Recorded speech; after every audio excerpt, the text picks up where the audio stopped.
إن الحمد لله نحمده ونستعينه ونستغفره ونعوذ بالله من شرور أنفسنا ومن سيئات أعمالنا من يهده الله فلا مضل له ومن يضلل فلا هادي له وأشهد أن لا إله إلا الله وحده لا شريك له وأشهد أن محمدا عبده ورسوله يا أيها الذين آمنوا اتقوا الله حق تقاته ولا تموتن إلا وأنتم مسلمون يا أيها الناس اتقوا ربكم الذي خلقكم من نفس واحدة وخلق منها زوجها وبث منهما رجالا كثيرا ونساء واتقوا الله الذي تساءلون به والأرحام إن الله كان عليكم رقيبا يا أيها الذين آمنوا إن الله كان عليكم رقيبا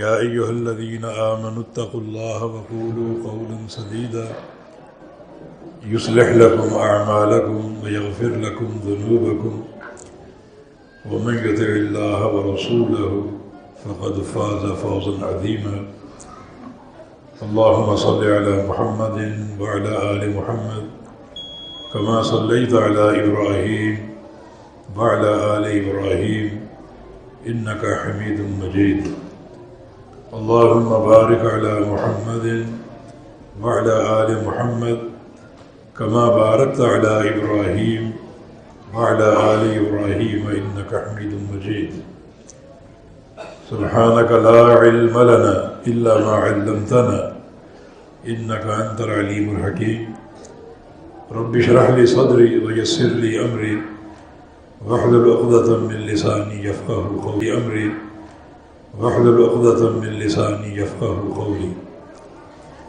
لقد قال الله سبحانه وتعالى بعد أعوذ بالله من الشيطان الرجيم من همزه ونفخه ونفثه بسم الله الرحمن الرحيم فاستمسك بالذي أوحي إليك إنك على صراط مستقيم وإنه لذكر لك ولقومك وسوف تسألون واسأل من أرسلنا من قبلك من رسلنا أجعلنا من دون الرحمن آلهة يعبدون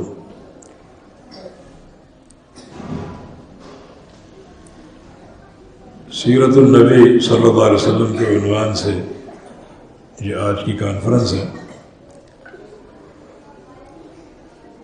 اور اس حافظ اللہ نے گو اختصار کے ساتھ مگر کوزے میں دریا کو بند کرنے کے مترادف سب کچھ بتا دیا ہے۔ اللہ تعالیٰ ان کے اس بیان میں برکت عطا فرمائے اور ہمیں صحیح فہم عطا فرمائے۔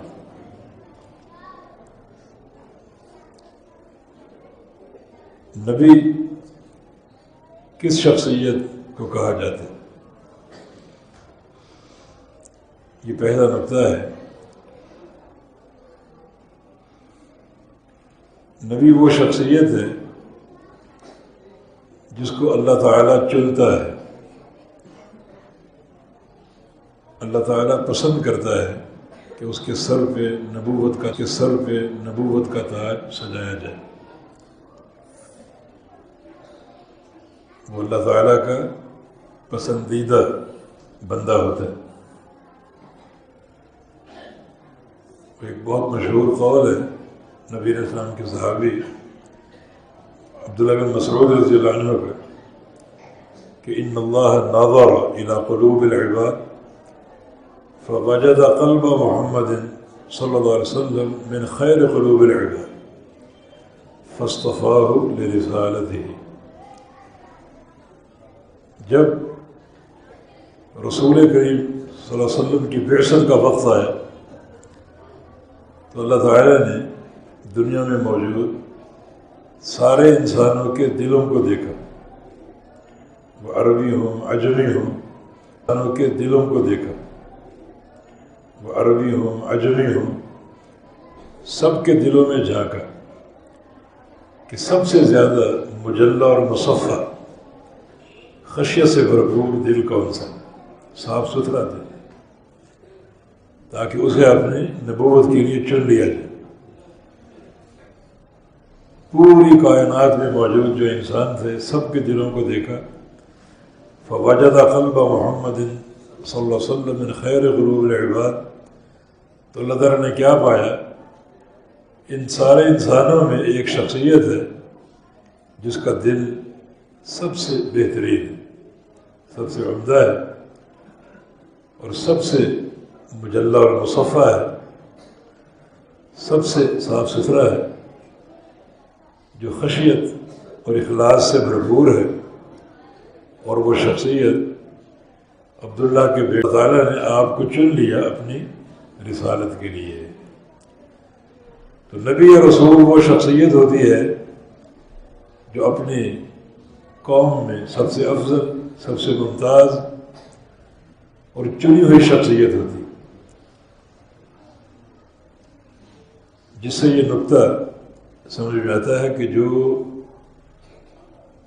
دعوت دین کا کام کرنے والا ہے اسے بالکل صاف ستھرا ہونا چاہیے،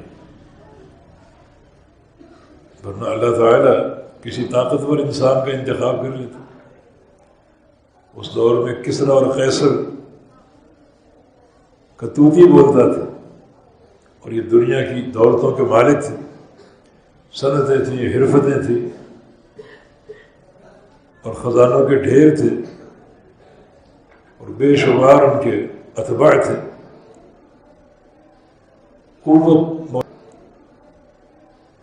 قوت موجود تھی تو کسی ایک کو چن لیتا، طاقت تو موجود ہے۔ آغاز ہی ایک بڑے قوی اور طاقتور کام سے ہوتا، لیکن کیا ضرورت تھی ایک ایسی شخصیت کو چننے کا جو در یتیم ہے اور جس کے پاس معیشت کی تنگی ہمیشہ رہی؟ کیا ضرورت تھی؟ یہ بات سمجھ میں آتی ہے کہ اقامت دین کا جو فریضہ ہے یہ نبی جیسی شخصیت ہی ادا کر سکتی، یا پھر وہ شخص جس کا عمل اور اخلاق نبی جیسا ہو۔ یہ کام یا انبیاء کا ہے یا انبیاء کے جانشینوں کا ہے، جن کا عقیدہ، جن کا منہج، جن کی خلق اور سیاست بالکل نبی جیسی ہو۔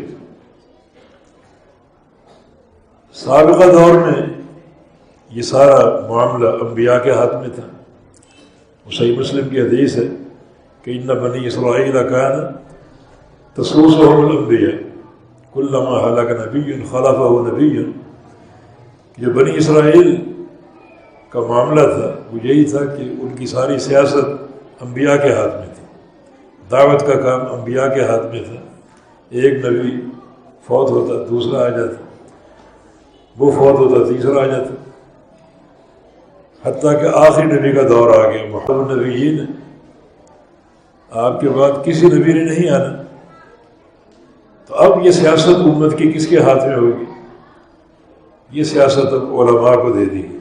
نبی علیہ السلام کی حدیث ہے کہ العلماء ورثۃ الانبیاء وان الانبیاء لم یورثوا درہما ولا دینارا ولکن ورثوا العلم، کہ علماء انبیاء کے وارث، جو مشن پہلے انبیاء کو سونپا گیا، ایک کے بعد دوسرا، پھر تیسرا، پھر چوتھا، اور ایک ایک وقت میں کئی نبی دنیا میں موجود رہے۔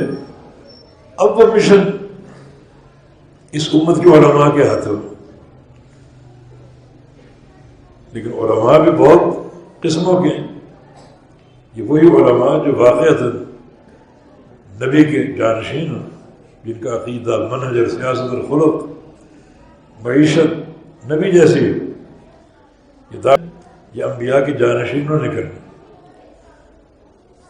تو علماء انبیاء کے وارث ہیں، اور انبیاء کا ترکہ درہم و دینار، یہ روپیہ پیسہ نہیں ہے، بلکہ انبیاء کا ترکہ علم.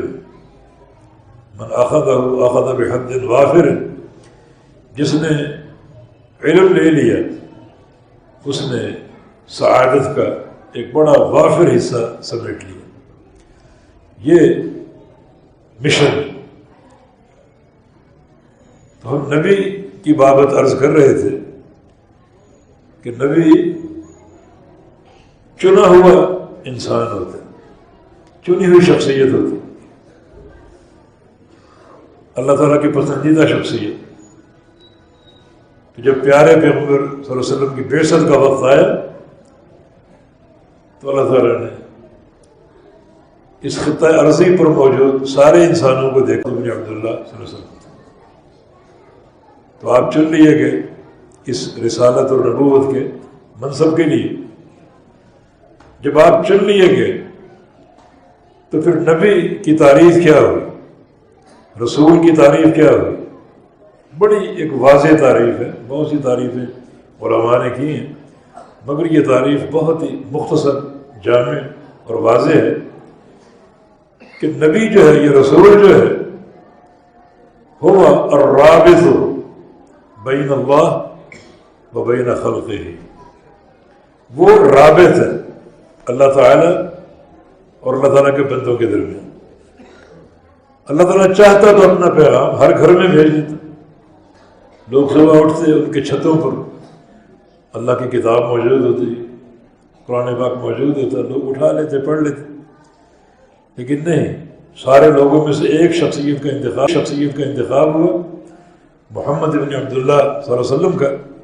تو وہ شخصیت رابط ہے اللہ تعالیٰ اور بندوں کے درمیان، جوڑنے والی ہے اللہ تعالیٰ اور بندوں کو اللہ تعالیٰ کے ساتھ ملانے والی، اللہ تعالیٰ کے ساتھ جوڑنے والی وہ شخصیت.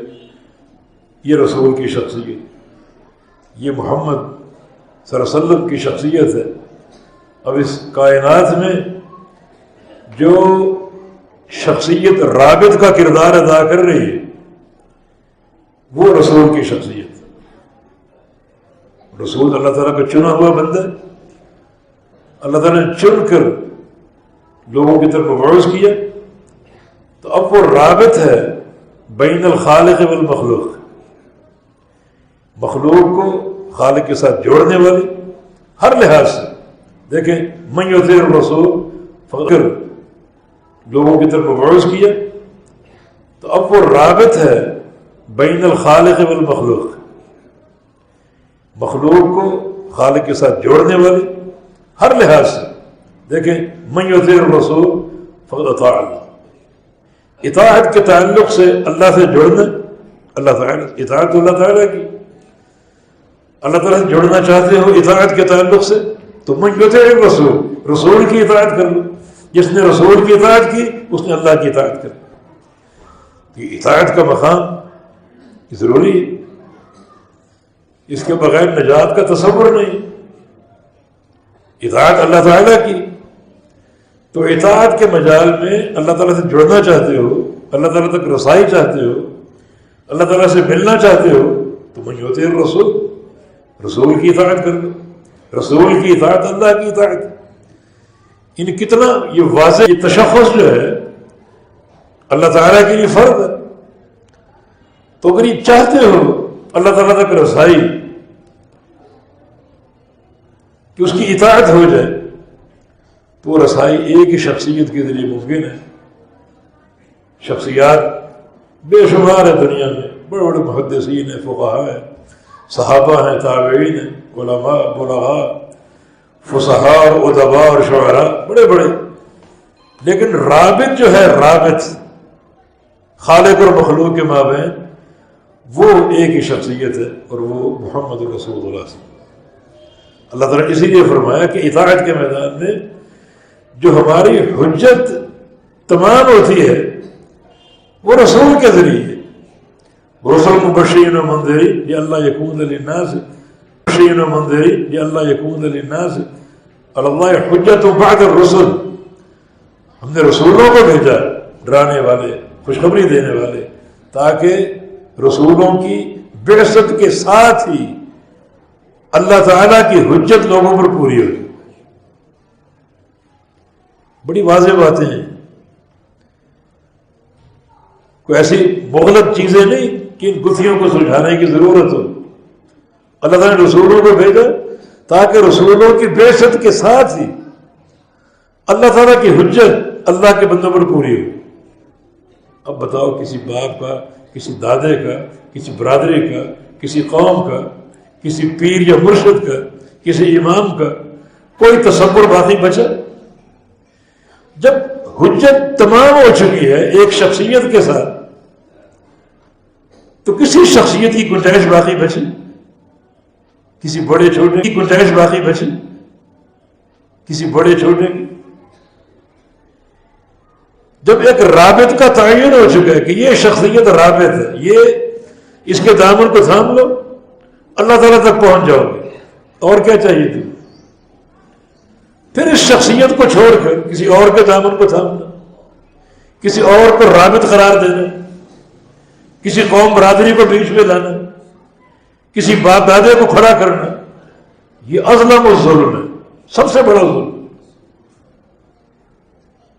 کتنے واضح قواعد ہیں۔ آئیے ایک مقام اور پڑھتے ہیں۔ ہدایت ایک فیصلہ کن موڑ ہے۔ اللہ تعالیٰ نے آدم علیہ السلام کو جنت کا داخلہ دے دیا تھا کسی عمل کے بغیر۔ جنت کا داخلہ ایک نافرمانی ہوئی، اللہ تعالیٰ نے جنت سے نکال دیا، زمین پر اتار دیا۔ اس موقع پر یہ اہم بات فرمائی تھی، فَإِمَّا يَأْتِيَنَّكُم مِّنِّي هُدًى فَمَن تَبِعَ هُدَايَ فَلَا خَوْفٌ عَلَيْهِمْ وَلَا هُمْ يَحْزَنُونَ۔ اب اگر اس گھر کو دوبارہ آباد کرنا ہے، جنت کا داخلہ اگر دوبارہ چاہیے، تو پھر میری طرف سے تمہارے پاس ہدایت آئے گی۔ جس نے اس ہدایت کو مان لیا وہ کامیاب، وہ کامیاب۔ اب اس گھر میں دوبارہ پہنچنا، اس گھر تک رسائی حاصل کرنا، وہ ایک پروگرام کے ساتھ مربوط ہے، اور وہ پروگرام ہدایت کا، ہدایت کا۔ یا اللہ، ہدایت کیسے ملے گی؟ ہدایت کے لیے بھی ایک ہی رابط ہے، اگر میرے پیغمبر کی اطاعت کرو گے تو ہدایت پاؤ گے۔ یہ ربط بین الخالق اور مخلوق، اگر میرے پیغمبر کی اطاعت کرو گے تو ہدایت پاؤ گے۔ ہدایت کا راستہ وہ مربوط ہے، منسلک ہے میرے پیغمبر کی اطاعت کے ساتھ۔ یہ ہے رسول کی شخصیت۔ یہ مقام کسی اور کو حاصل نہیں کہ وہ اللہ کے بندوں کو اللہ کے ساتھ جوڑے۔ یہ مقام اسی کا ہے جس کو اللہ نے چن کر بھیجا۔ یہ ایک شخصیت ہے، اس کے دامن کو تھام لیا، مجھ تک پہنچ جاؤ۔ اس کی اطاعت کر لی، میری اطاعت ہے۔ اس کی اطاعت کر لی، ہدایت مل گئی۔ چلے آخری بات ہم کرتے ہیں، اس سے بڑی کوئی بات نہیں، کیونکہ تمام تر سعادت کا حصول، گناہوں کی بخشش، جنت کا داخلہ، جہنم بات نہیں، کیونکہ تمام تر سعادت کا حصول، گناہوں کی بخشش، جنت کا داخلہ، جہنم سے بچاؤ، یہ ساری باتیں قائم ہیں اللہ تعالیٰ کی محبت میں۔ یہ ساری سعادتیں کسے ملیں گی؟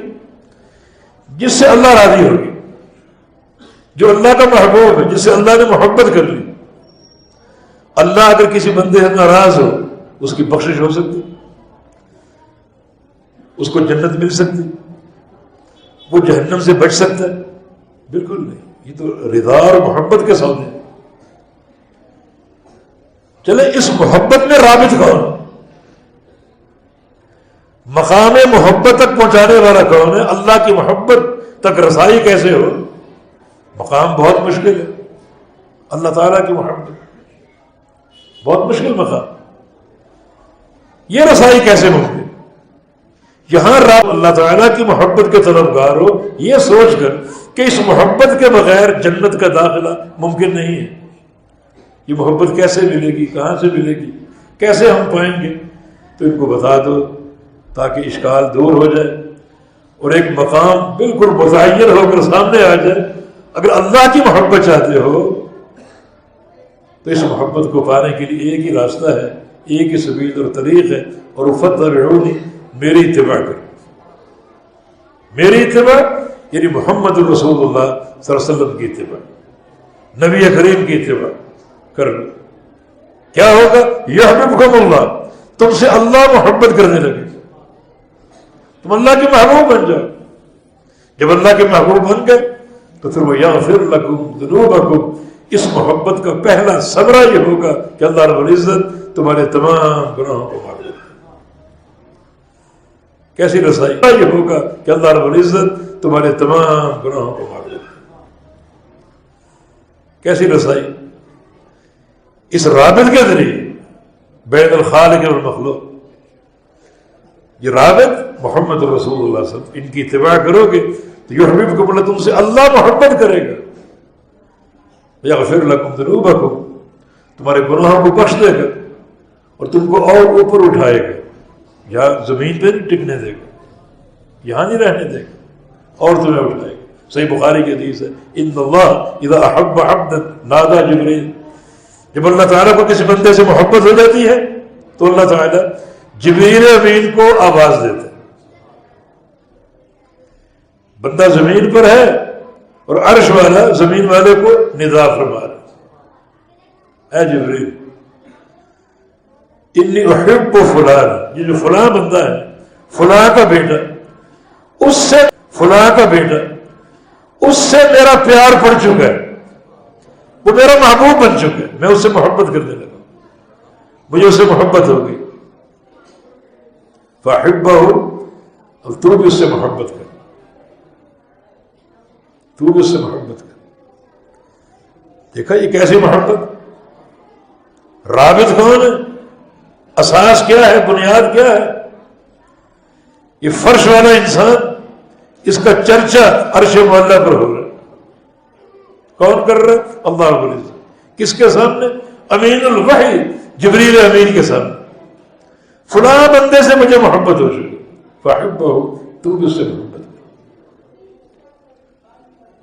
پھر جبریل امین ساتوں آسمانوں کے فرشتوں کو مخاطب ہوتے ہیں، ان اللہ یحب فلانا فاحبہ، فلاں بندے سے محبت ہو گئی،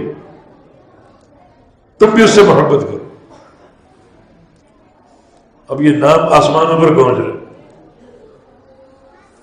سارے ملائکہ مخاطب ہیں، اللہ تعالیٰ کے پیار کا ذکر ہو رہا ہے، اللہ کی محبت کا ذکر ہو رہا ہے، اللہ تعالیٰ کو فلاں بندے سے محبت ہوگی، تم بھی اس سے محبت کرو۔ چنانچہ آسمانوں کے سارے فرشتے اس سے محبت کرو۔ یہ فرشتے کوئی 2-4 لاکھ یا کروڑ نہیں ہیں، ان کا جو احصائیہ ہے اس میں آپ کے دنیا کے سارے کمپیوٹر فیل ہو جائیں، فرشتوں کی تعداد کا تعین نہیں ہو سکتا۔ ایک ہی حدیث کافی ہے، بیت المعمور فرشتوں کی مسجد ہے 7ویں آسمان پر، بالکل خانہ کعبہ کی سیدھ میں، جہاں روزانہ 70,000 فرشتے نماز پڑھتے ہیں، اور قیامت تک وہ قائم رہے گی۔ جس فرشتے نے ایک بار نماز پڑھ لی اس کی قیامت تک باری نہیں آئے گی، اتنی تعداد۔ جبریل ان سے مخاطب ہے کہ ان اللہ یحب فلانا فاحبوہ، اللہ تعالیٰ کو فلاں بندے سے محبت ہو چکی، تم بھی اس سے محبت کرو۔ چنانچہ یہ سارے فرشتے اس سے محبت کرتے ہیں، محبت پھیل چکی 7واں آسمان میں۔ یہ محبت کہاں سے اٹھی؟ زمین سے۔ کیسے اٹھی؟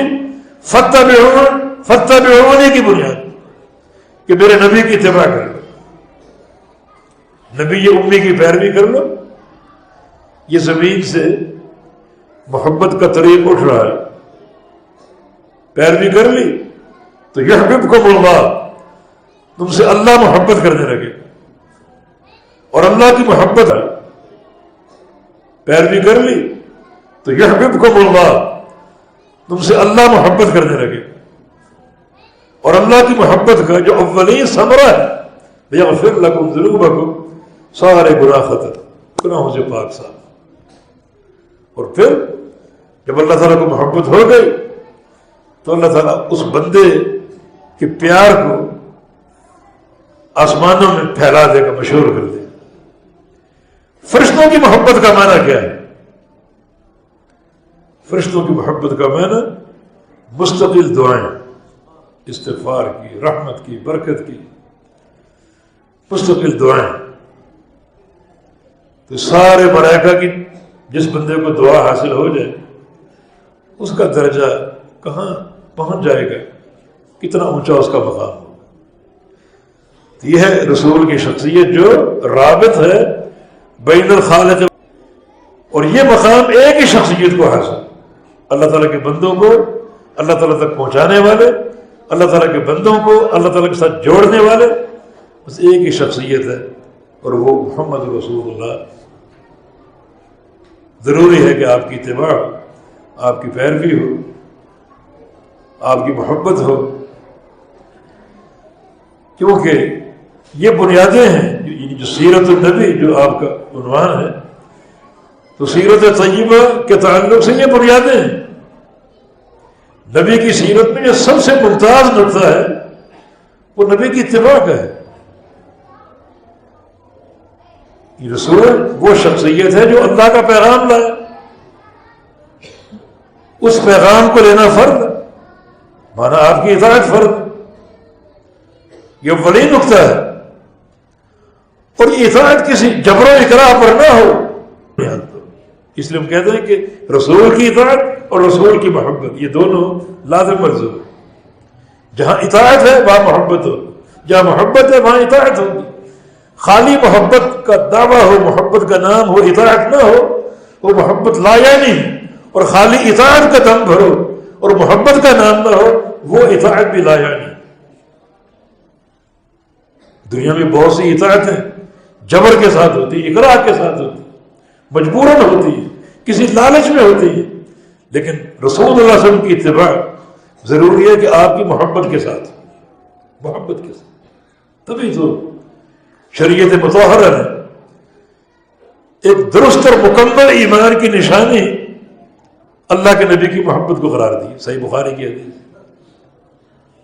لا یؤمن احدکم حتی اکون احب الیہ من والدہ وولدہ والناس اجمعین، اس وقت تک تم مومن نہیں ہو سکتے جب محبت، اور محبت اس کا ایسے بیان نہیں کر دیا، اس محبت کا ایک پیمانہ بھی دیا گیا کہ وہ محبت تمہارے اولاد کی محبت سے بڑھ کر ہو، ماں باپ کی محبت سے بڑھ کر ہو، اور دنیا ہر انسان کی محبت سے بڑھ کر ہو۔ یہ ساتھ پیمانہ ہے، خالی محبت نہیں۔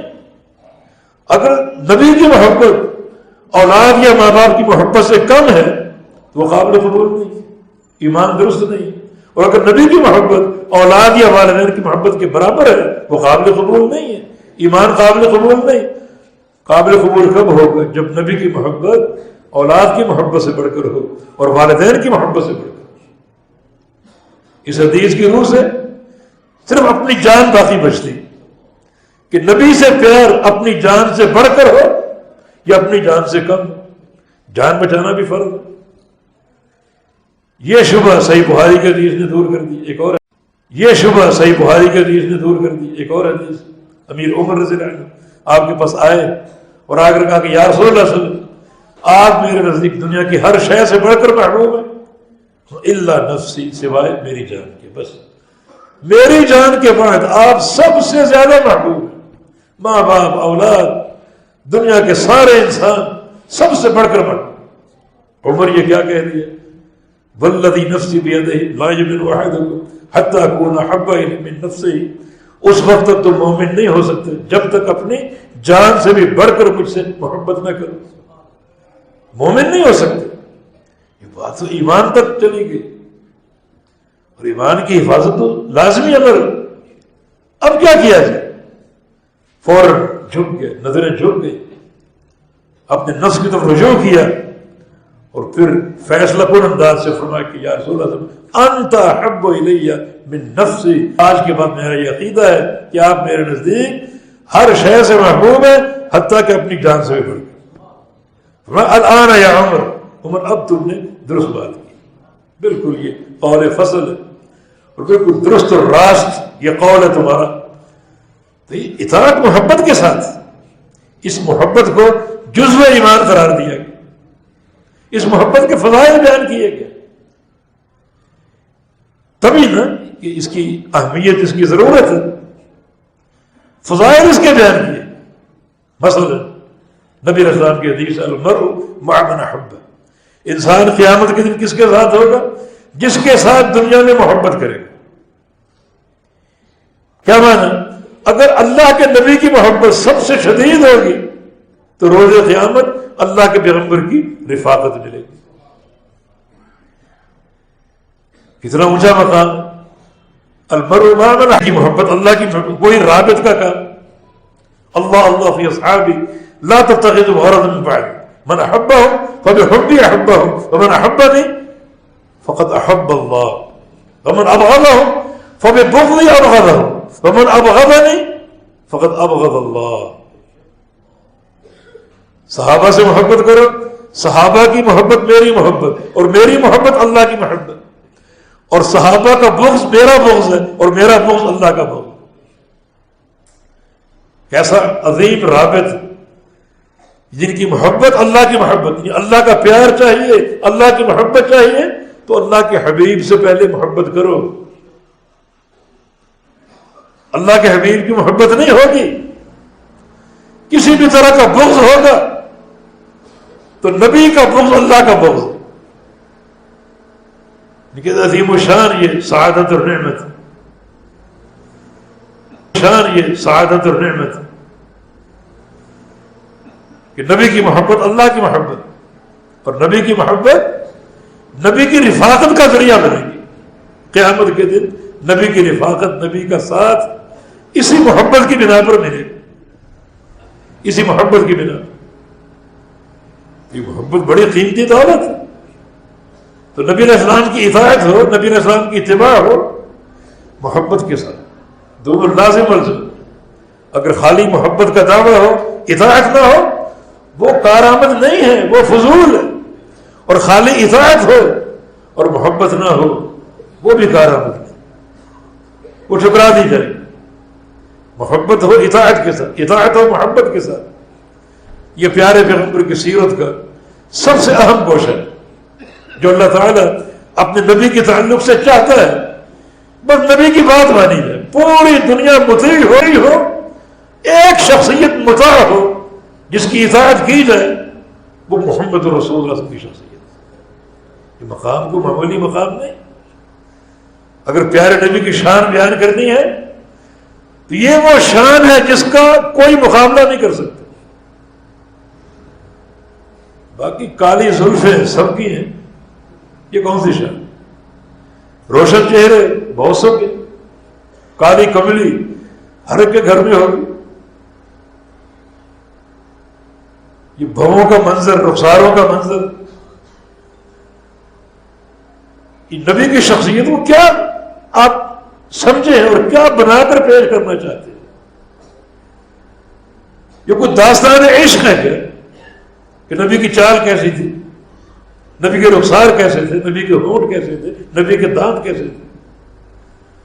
ہم ایک ہی جملے میں بات ختم کرتے ہیں کہ پیارا نبی، ہم ایک ہی جملے میں بات ختم کرتے ہیں کہ پیارا نبی پوری کائنات میں سب سے زیادہ حسین، سب سے زیادہ خوبصورت۔ لیکن قرآن پاک نے اس تعلق سے بات ہی نہیں کی کہ میرے نبی کا چہرہ کیسا ہے، میرے نبی کی زلفیں کیسے، اور میرے نبی کے رخسار کیسے ہیں، میرے نبی کے دانت کیسے ہیں۔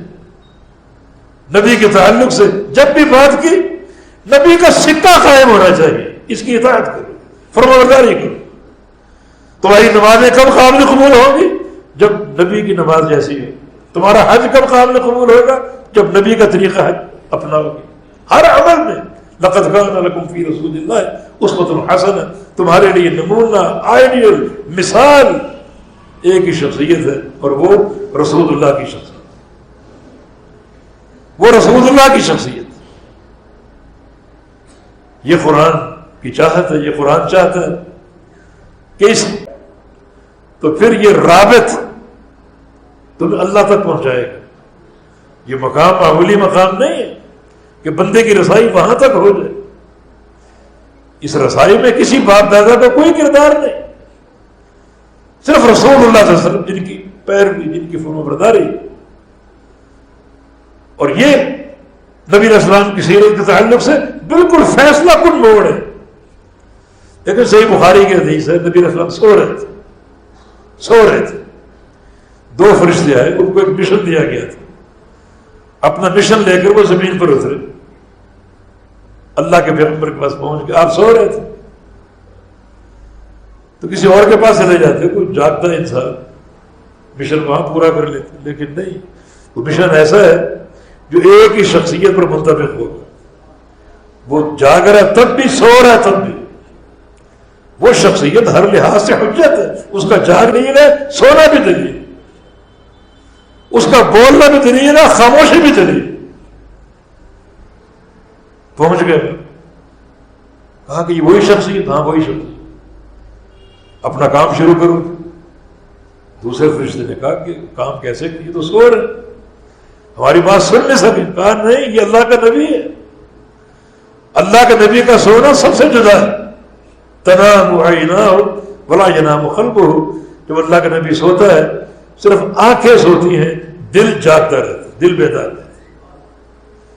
بعض اوقات بحالت خواب بھی اللہ کا پیغام آ سکتا ہے، دل جاگتا ہو اس پیغام کو ضبط کرنے کے لیے اپنا کام شروع کرو۔ کام یہ ہے کہ اس شخصیت کی مثال ہم نے بیان کرنی، دنیا کو سمجھانا ہے یہ شخصیت کیا ہے، یہ کیسی فیصلہ کن شخصیت ہے، اس شخصیت کی مثال ہم نے بیان کرنی، دنیا کو سمجھانا ہے یہ شخصیت کیا ہے، یہ کیسی فیصلہ کن شخصیت ہے، اس کی مثال ہم نے بیان کرنی۔ اللہ نے وہ مثال دے کر بھیجا ہے، یہ مثال بیان کرو تاکہ لوگوں تک پہنچے اور لوگ جان لیں کہ یہ شخصیت کیا ہے اور اس شخصیت سے کس قسم کا تعلق کارآمد۔ چلو یہ مثال یہ ہے کہ ایک بادشاہ بنا دارن، جس نے ایک گھر بنایا بڑا عالیشان، وجعل فیہا مأدبا، اس میں ایک دسترخوان بچھا دیا، دسترخوان پر اعلیٰ اقسام کے کھانے چن دیے، آخر دسترخوان بادشاہ کا، وہ کتنا عظیم و شان ہوگا۔ یہ کام پورا کر کے بعث داعیا، یہ ارسل داعیا، اس نے ایک شخصیت کو چنا اور کہا کہ آپ باہر چلیے، ارسل داعیا، اس نے ایک شخصیت کو چنا اور کہا کہ آپ باہر چلے جائیں اور اللہ کے بندوں کو بتائیں کہ یہ گھر ہے، اس میں ایک دسترخوان لگا ہوا، گھر میں آ جاؤ اور دسترخوان کھاؤ، خوب کھاؤ پیو، موجیں کرو، بس یہ کہا۔ اور وہ شخصیت چلی گئی، جا کے لوگوں کو متوجہ کیا، لوگوں یہ گھر سامنے موجود ہے، اس گھر میں ایک دسترخوان لگا ہوا، نعمتوں سے بھرپور، کھانوں سے بھرپور، آ جاؤ اور آ کے بیٹھ جاؤ، کھاؤ۔ اب لوگوں کی دو قسمیں، کچھ نے یقین کر لیا، بات مان لی، گھر میں داخل ہو گئے، دسترخوان حاضر تھا، بیٹھ گئے۔ کچھ نے بات نہیں مانی، گھر میں داخل نہیں ہوئے، تو دسترخوان کہاں نصیب ہو؟ یہ مثال۔ اب فرشتے نے کہا کہ اس مثال کو منطبق تو کرو نا، وہ بادشاہ گھر بنانے والا اللہ رب العزت، اور یہ گھر جو ہے یہ ایک عمارت ہے دین اسلام کی، دین اسلام۔ عمارت کے بہت سے کمرے ہوتے ہیں، بنیادیں ہوتی ہیں، اس میں عقیدہ بھی، عمل بھی، اخلاقیات بھی، سیاسیات بھی، معاشیات، سب چیزیں۔ یہ گھر ہے، مکمل گھر۔ اور جو دسترخوان ہے وہ جنت ہے، وہ جنت ہے۔ گھر دین اسلام، دسترخوان جنت۔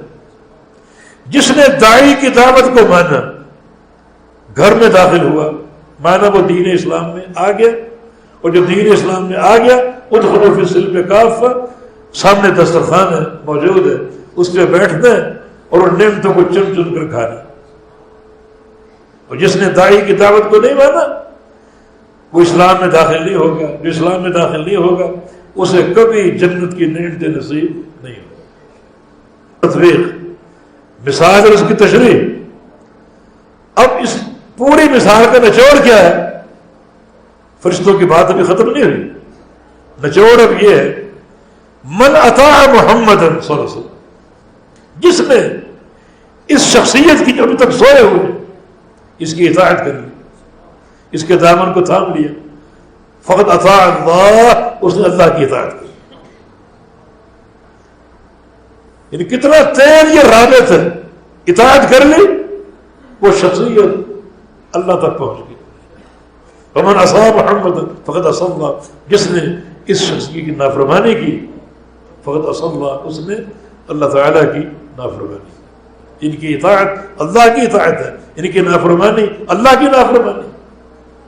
اور قصہ مختصر یہ کہ محمد الفرق بین الناس، یہ شخصیت محمد صلی اللہ علیہ وسلم کی یہ فرق ہے لوگوں کے درمیان.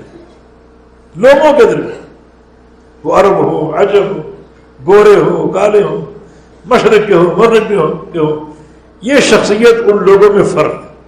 ان لوگوں کو جدا کرنے والی. جدا کرنے سے مراد کیا ہے؟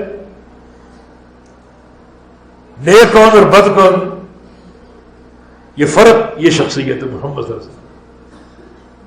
دنیا نماز پڑھ رہی، کس کی نماز قابل قبول اور کس کی نماز قابل رد، یہ فرق، یہ شخصیت. دنیا حج کرنے جا رہی، کس کا حج حج مبرور ہے، حج مقبول ہے، اور کس کا حج حج مردود ہے، یہ فرق، یہ شخصیت. اہل جنت کون ہے، اہل جہنم کون ہے، یہ فرق، یہ شخصیت. اللہ کن سے راضی ہے، کن سے ناراض ہے، یہ فرق محمد رسول اللہ صلی اللہ علیہ وسلم. فرق بین الناس، لوگوں میں فرق، محمد رسول اللہ صلی اللہ علیہ وسلم. اس مقام میں اور کوئی شریک نہیں. یہ مقام مختص ہے نبی کی ذات کے ساتھ. اس سے بڑی آپ کو شان نہیں ہے. یہ شان آپ کو ایک اہل حدیث طالب علم سنائے گا. اس سے ہمارا یہ دعویٰ ہے کہ نبی کی شان جو اہل حدیث بیان کر سکتا ہے وہ کوئی نہیں بیان کر سکتا. دنیا بیان کرتی ہے قصے کہانیوں کے ساتھ، مصنوعی باتوں کے ساتھ، لیکن اللہ کے نبی کی جو شان اللہ بیان کرے گا وہ کوئی نہیں کر سکتا. دنیا کے شاعر ایک طرف ہوں، ادیب ایک طرف ہوں، بلیغ اور فصیح لوگ ایک طرف ہوں، محدثین فقہاء ایک طرف ہوں، اور نبی کی شان میں رتب اللسان ہو جائیں، وہ شان بیان نہیں کر سکتے جو شان اللہ بیان کرے. قرآن کھول کے دیکھو اللہ نے کیا شان بیان کی. محمد رسول اللہ، یہ شان ہے، اللہ کا رسول ہے. اس سے بڑی کیا شان ہے؟ من یطع الرسول فقد اطاع اللہ، جس نے رسول کی اطاعت کی اس نے اللہ کی اطاعت کی. اس شخصیت کے دامن کو تھامنا اللہ تک پہنچنے کے مترادف ہے.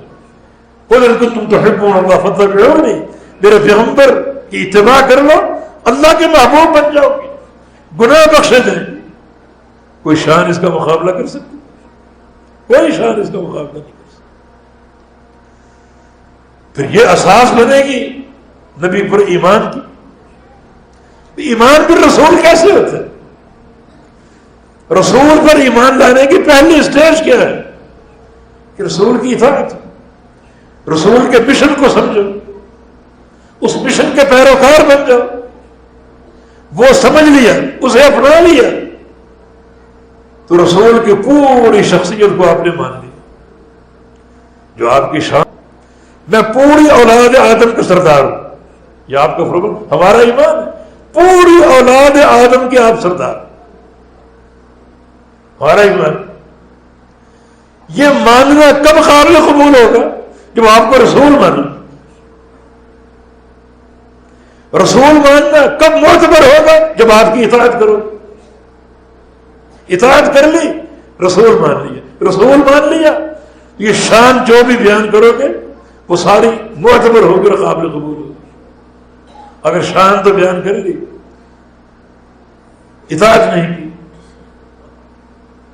تو رسول مانا نہیں، رسول ماننا یہ مرتبط ہے آپ کی اطاعت کے ساتھ. اطاعت کر لی رسول مان لی، رسول مان لیا، اب جو شان ہے وہ ساری برحق. قیامت کے دن آپ کو ایک مقام ملے گا جس قیامت کے دن آپ کو ایک مقام ملے گا جس پر سارے اول و آخرین آپ کی حمد کریں گے، اور وہ مقام محمود. وَمِنَ اللَّيْلِ فَتَهَجَّدْ بِهِ نَافِلَةً لَكَ عَسَىٰ أَن يَبْعَثَكَ رَبُّكَ مَقَامًا مَحْمُودًا. مقام محمود ہمارا ایمان ہے، یہ مقام محمود آپ کو ملے گا. اس مقام محمود کے نتیجے میں اللہ تعالی آپ کو اپنا قرب عطا فرمائے. اپنا قرب، ایسا قرب جو پوری کائنات میں کسی کو حاصل نہیں. یہ آپ کا شان ہے، ہمارا اس پر ایمان ہے. یہ شان کب معتبر ہوگی؟ جب بنیاد کو مانو، بنیاد رسول ہے. یہ شان کیوں ہے آپ کی؟ آپ صاحب مقام محمود کیوں ہیں؟ کیونکہ آپ رسول اللہ ہیں. صاحب مقام محمود ہونا محمد ابن عبداللہ کی بنیاد پر نہیں معتبر ہوگا. رسول اللہ کس نے مانا اور کس نے نہیں مانا؟ جس نے آپ کی اطاعت کر لی اس نے رسول اللہ مانا، جس نے آپ کی اطاعت نہیں کی اس نے نہیں مانا. اس کا دعویٰ قابل قبول نہیں. آپ کا فرمان ہے انا اول شافع واول مشفع واول من یفتح له باب الجنہ. قیامت کے دن میں وہ شخصیت جو پہلا شافع بنوں گا، پہلی سفارش میں نہیں کرنی. واول مشفع، اور پہلی شفاعت میری ہی قبول کی جائے. اور میں وہ شخص ہوں جس کے لیے سب سے پہلے جنت کا دروازہ کھولا جائے. یہ آپ کی شان.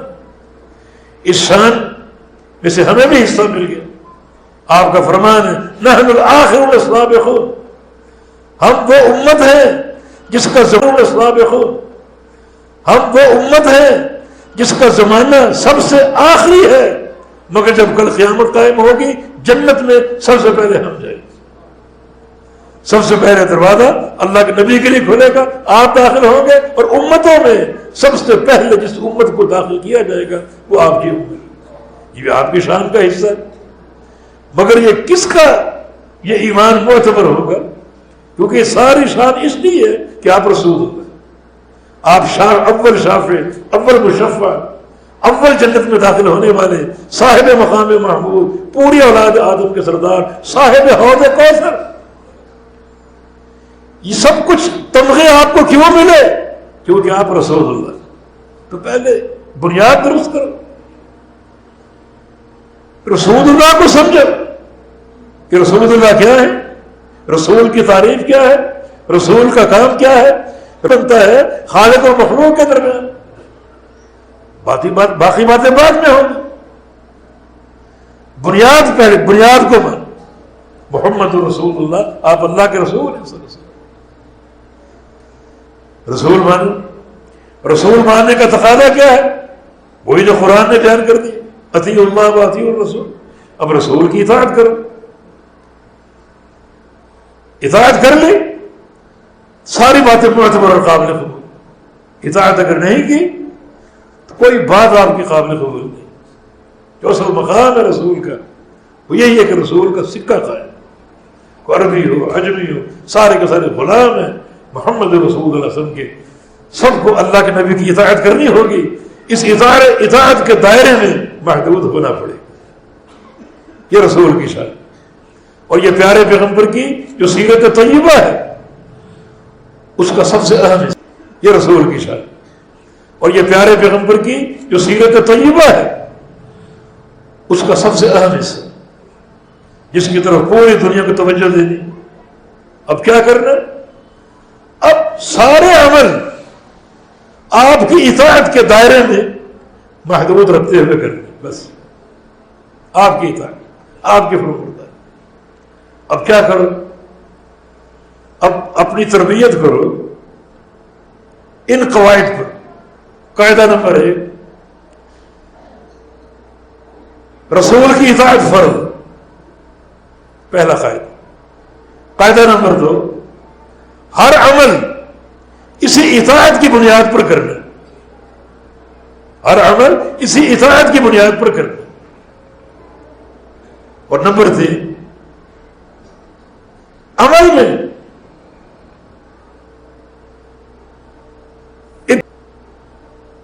ابتداء نہیں کرنی۔ ابتداء کا معنی کسی نئے طور طریقے کو نہیں اپنانا۔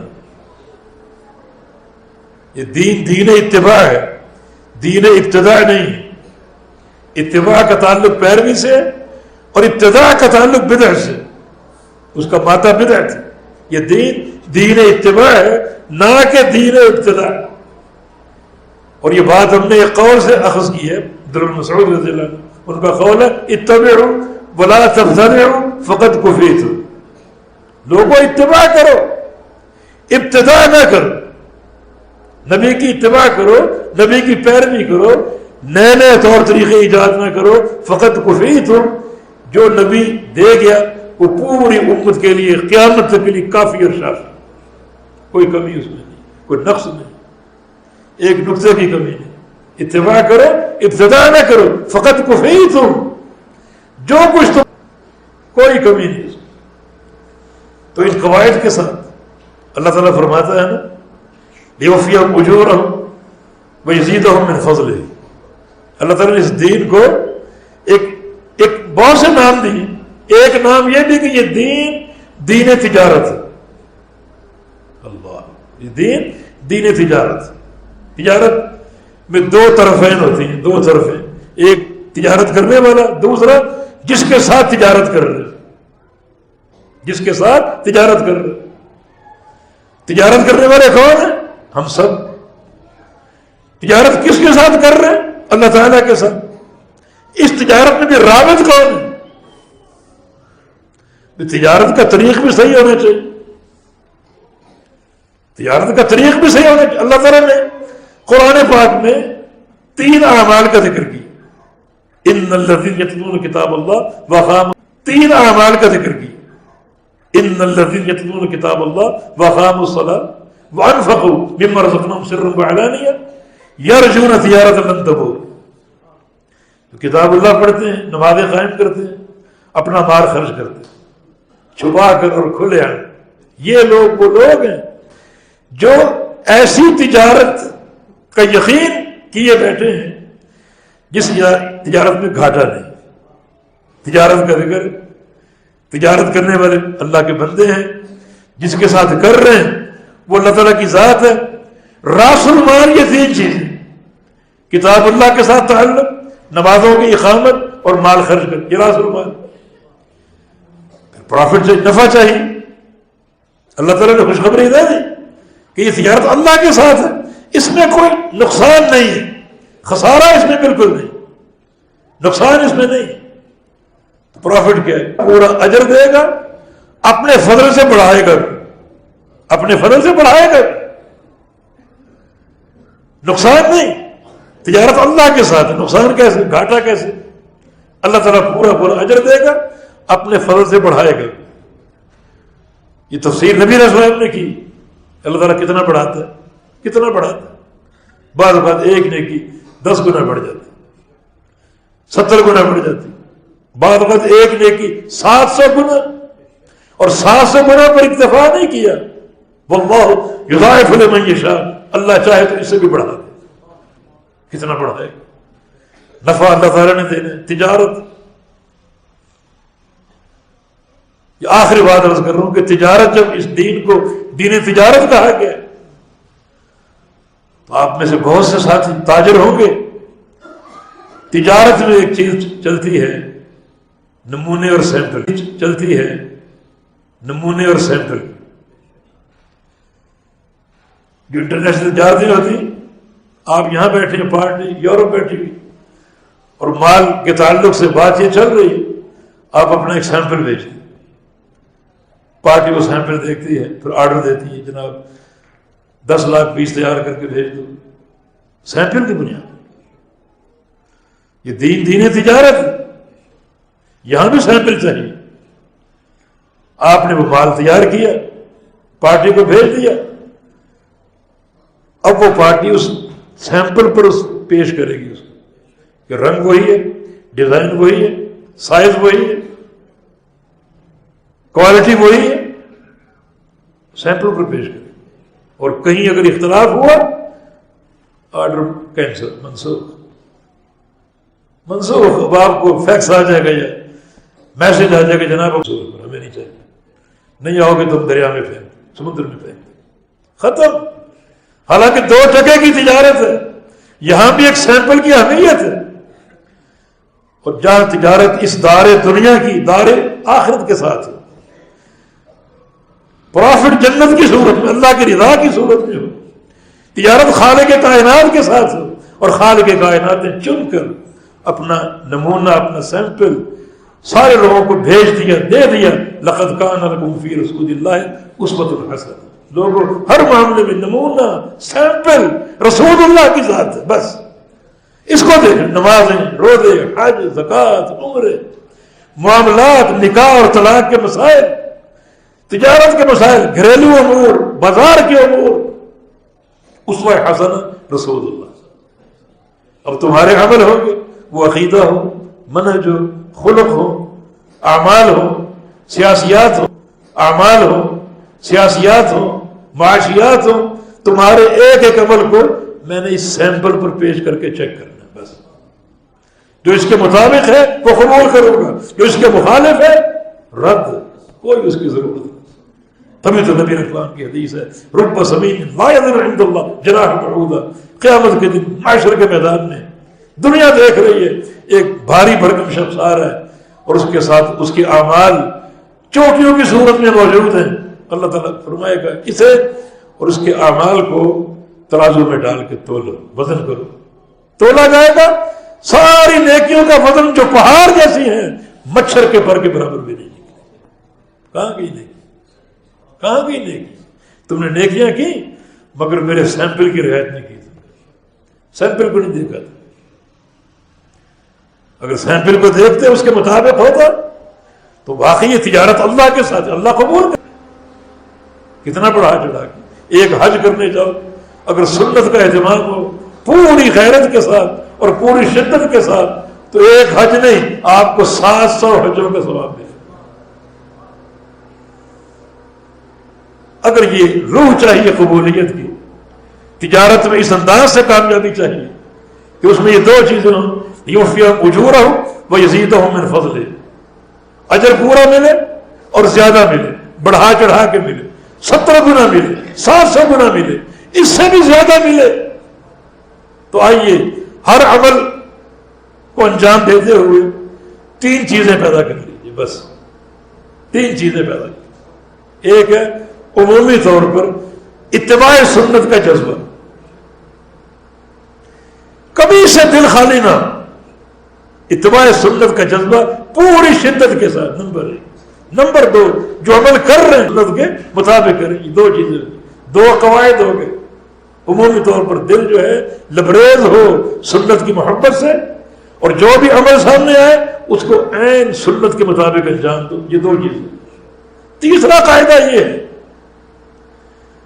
اسی شدت سے بدعت سے نفرت، وہ بھی دل کے اندر موجود ہے۔